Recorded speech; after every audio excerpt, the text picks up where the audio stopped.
मेरे अग्रज सब मुझसे बड़े थे। मैं जब पढ़ता था तो एक गाना मैंने सुना था, नीति जी की आवाज में। उसमें कई हमारे गढ़वाल के, उत्तराखंड के वीर हड़ों के, जो भी उनके आप राजनीतिक कहें या उनके किसी भी क्षेत्र के जो दिग्गज थे उस समय के, उनके बारे में गाना था। तो उसमें मैं नथानी हूँ तो एक आता था पूरे नथानी जी का जिक्र, तो मैं बड़ा खुश होता था। वो बात वहीं तक रह गई, मैं भी भूल गया, अपने एजुकेशन में चले गए हम लोग, फिर भूल गए। अचानक एक दिन मुझे निर्मला नथानी भाई साहब का फोन आता है कि आपसे मिलना है। मैंने कहा बड़े भाई आप आदेश कीजिए, कहाँ आना है मुझे? भाई साहब ने कहा मैं वहीं आपके घर पे आ रहा हूँ। वहाँ पे मैं और मेरी धर्मपत्नी जी बैठे हुए थे, तो भाई साहब आए, उनके साथ सुनील नथानी भाई साहब वो भी थे।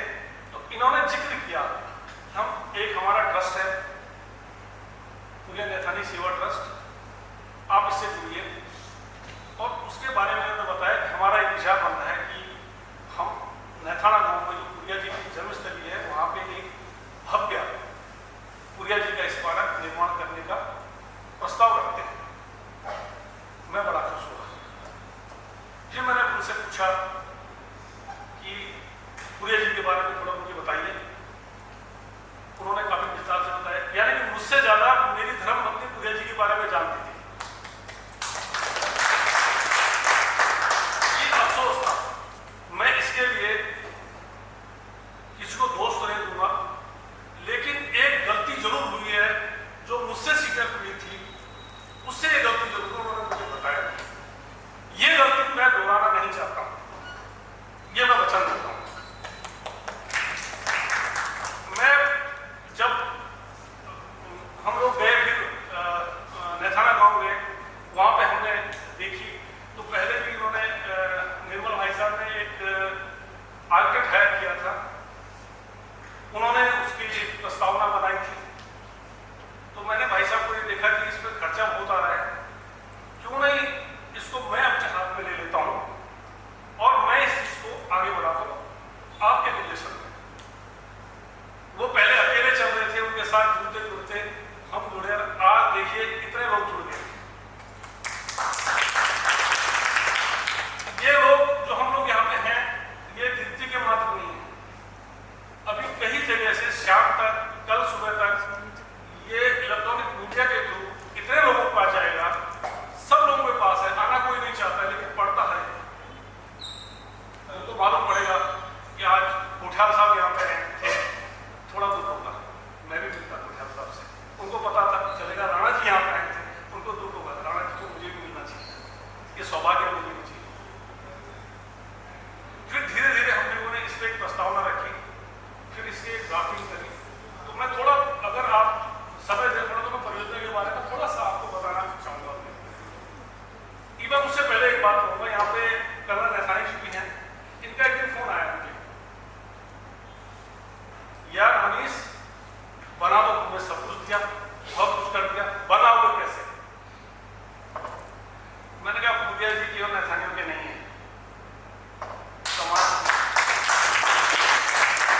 हम समाज के आगे कोई प्रस्ताव रखेंगे, समाज स्वीकारेगा और अपने आप करेगा।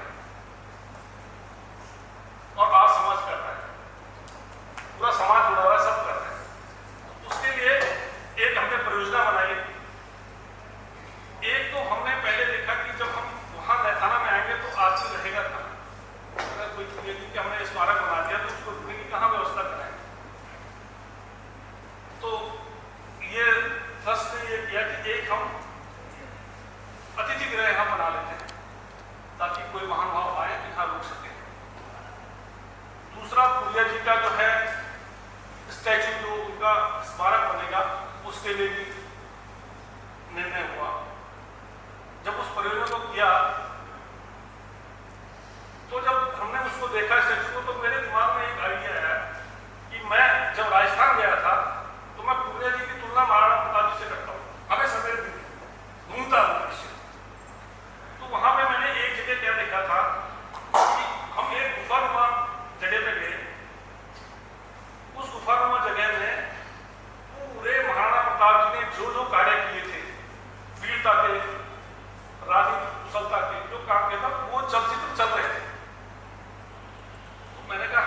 कर सकते हैं।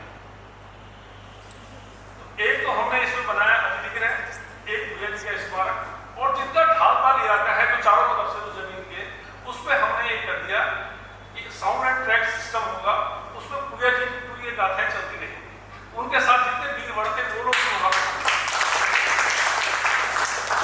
ये मेरे दिमाग में कल्पना आई तो मैंने निर्मल भाई साहब, सतीश भाई साहब और सुनील नथानी भाई साहब, श्रीधर भाई साहब, इनको मैंने डिस्कस किया। मैंने कहा भाई साहब ऐसा मेरे दिमाग में, मैंने कहा भाई मैंने कहा पैसा की प्रॉब्लम होगी, हो जाएगा, हम शुरू करेंगे तो कुछ ना कुछ होता रहेगा, हो रहा है सब धीरे धीरे।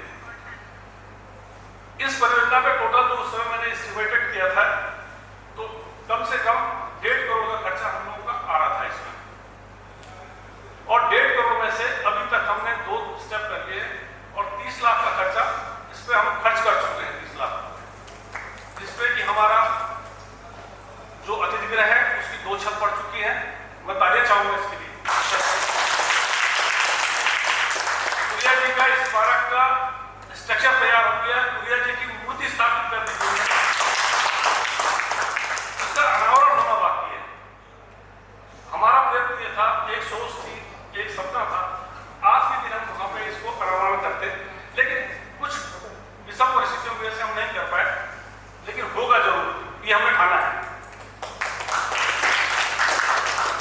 इन्हीं के साथ में, इन्हीं शब्दों के साथ में अपनी वाणी को विराम देता हूँ और आप सब लोगों का सहयोग और आशीर्वाद की कामना